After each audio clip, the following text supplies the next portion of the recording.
Alright, Glenn with Honk and Mechanical. So today we're looking at some White Rogers zone valves. They got 10 of them here.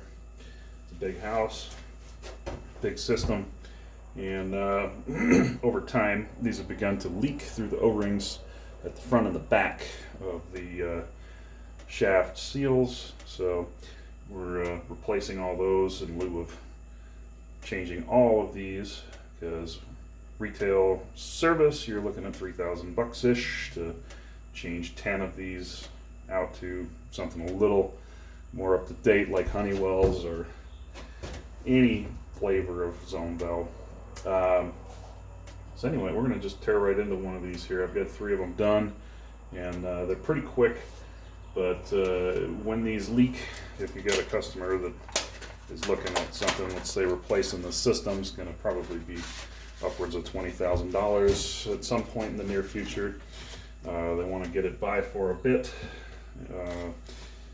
We have these beautiful little rebuild kits for these zone valves. So let's get one off. You don't need a whole lot of tools to do this.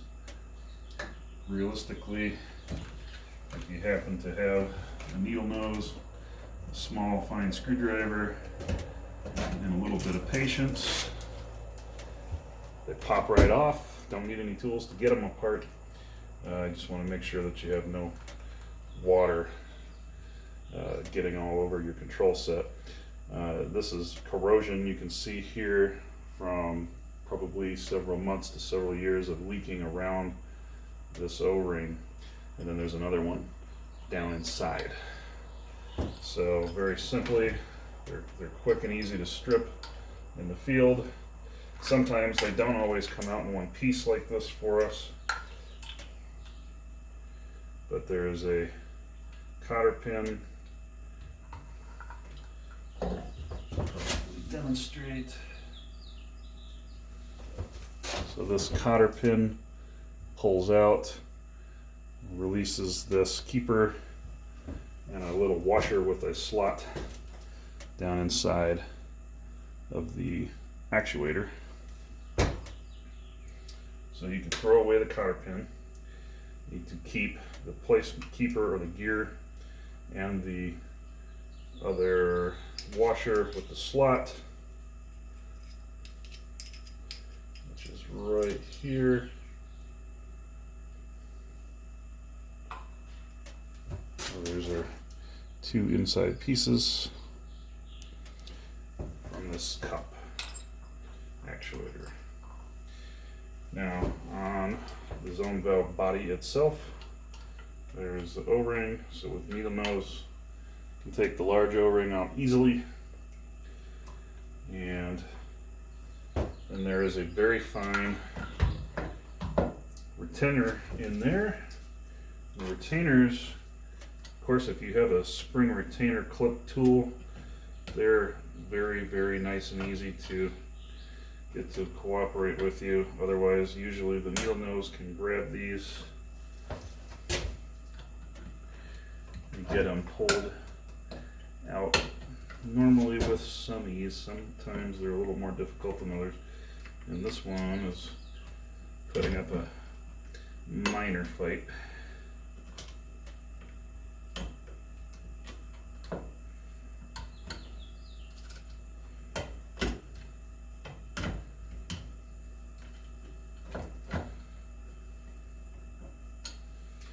The other 3 I could just grab with our pliers.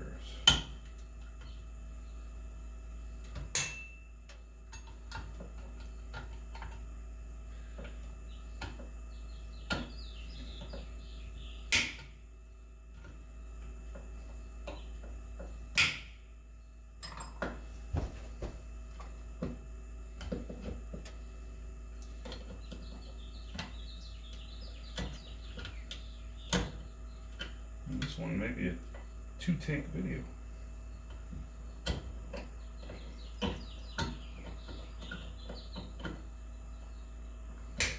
There we go. So ordinarily, with the needle nose, I'll grab this retainer, just like so, yank it off, you can throw it away. Don't need that again because there are new ones in the rebuild kit.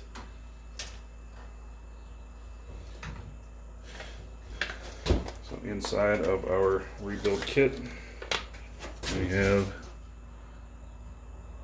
cotter pin, retainer, and 2 O-rings. One's a seal, one's an O-ring. Now the seal is on this shaft, so there is your exterior seal. So you have an O-ring on this exterior seal, and your internal seal is the actual seal that goes on the shaft of the valve.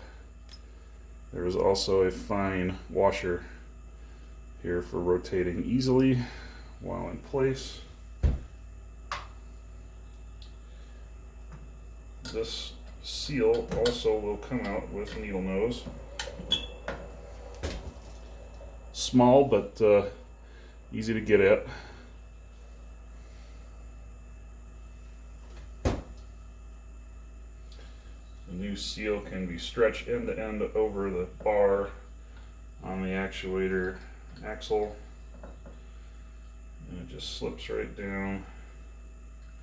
What you don't want to end up doing is twisting your seal, since it is a seal and it has very precise little surfaces. You want those facing out.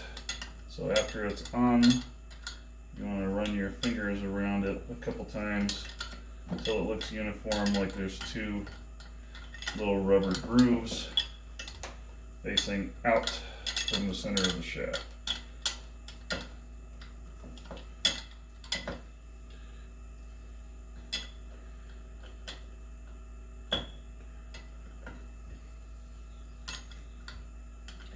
And we did get a twisty. So this one we're going to very carefully pull back out.